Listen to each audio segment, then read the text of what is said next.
जय हिंद साथियों, एक नए सेशन में आप सभी का स्वागत है फ्रेंड्स। तो दोस्तों, आप लोगों को जिस भी प्रश्न का आंसर पता हो कमेंट में ज़रूर बताइएगा।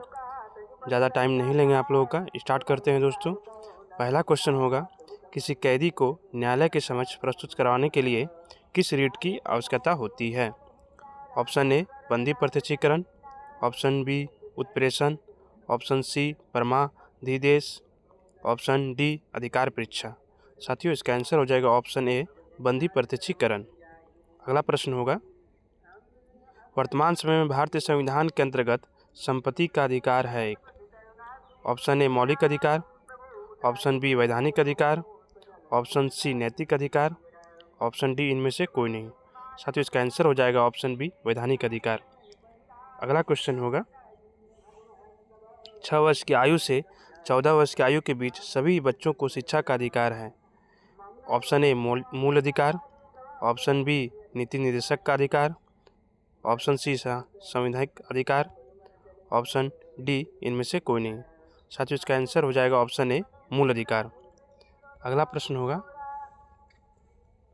नीति निर्देशक तत्व का महत्व किसके लिए है?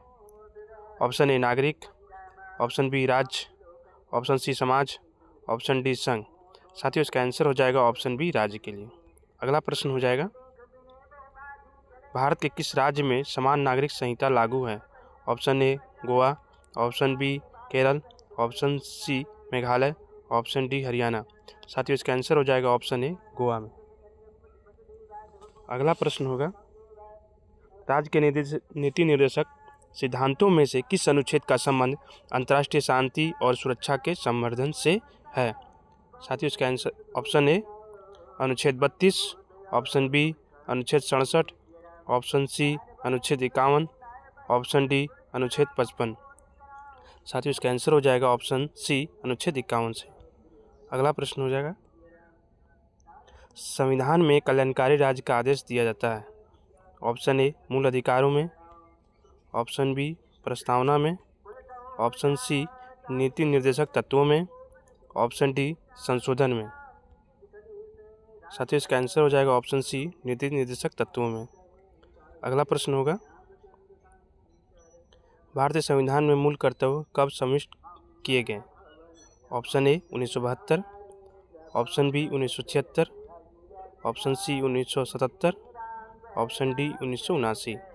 साथियों, इसका आंसर हो जाएगा ऑप्शन बी 1976 ईस्वी में। अगला प्रश्न होगा, भारतीय संविधान में मौलिक कर्तव्यों की सूची निम्नलिखित में से किस भाग के रूप में जोड़ी गई थी? Option A 2, option B 3, option C 4, option D 5। साथियों, इसका आंसर हो जाएगा ऑप्शन सी भाग 4। अगला प्रश्न होगा, निम्नलिखित में से किस वर्ष संविधान में मूल कर्तव्यों को अंततः स्थापित किया गया? ऑप्शन ए 1975 ईस्वी में, ऑप्शन बी 1978 ईस्वी में, ऑप्शन सी 1976 ईस्वी में, ऑप्शन डी 1980 ईस्वी में। साथियों, इसका आंसर हो जाएगा ऑप्शन सी 1976 ईस्वी में। अगला प्रश्न होगा, संसद को भंग करने के लिए कौन सक्षम है? ऑप्शन ए प्रधानमंत्री, ऑप्शन बी राष्ट्रपति, ऑप्शन सी उपराष्ट्रपति, ऑप्शन डी राज्यपाल। साथियों, इसका आंसर हो जाएगा ऑप्शन बी राष्ट्रपति के द्वारा। अगला प्रश्न होगा, निम्नलिखित में से कौन संसद का अन्य भाग नहीं है? ऑप्शन ए उपराष्ट्रपति, ऑप्शन बी राष्ट्रपति, option C Lok Sabha, option D Rajya Sabha. साथियों, इसका आंसर हो जाएगा ऑप्शन ए उपराष्ट्रपति। अगला प्रश्न होगा, संसद के दोनों सदनों का सत्रावसान कौन करता है? ऑप्शन ए प्रधानमंत्री, ऑप्शन बी उपराष्ट्रपति, ऑप्शन सी राष्ट्रपति, ऑप्शन डी लोकसभा। साथियों, इसका आंसर हो जाएगा ऑप्शन सी राष्ट्रपति के द्वारा। अगला प्रश्न होगा, भारत की पार्लियामेंट का उद्घाटन कब हुआ था?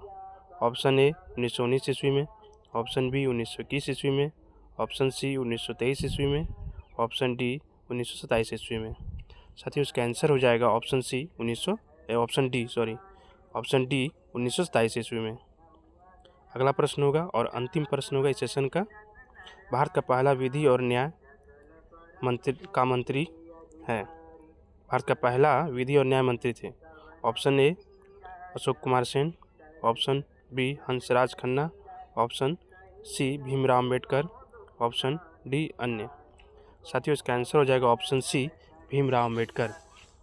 तो कैसा लगा वीडियो दोस्तों, ज़रूर बताइएगा कमेंट में, और जिस भी प्रश्न का आंसर आपको पता हो कमेंट में ज़रूर बताइएगा। तो मिलते हैं साथियों अगले पार्ट में इसका, तब तक के लिए जय हिंद।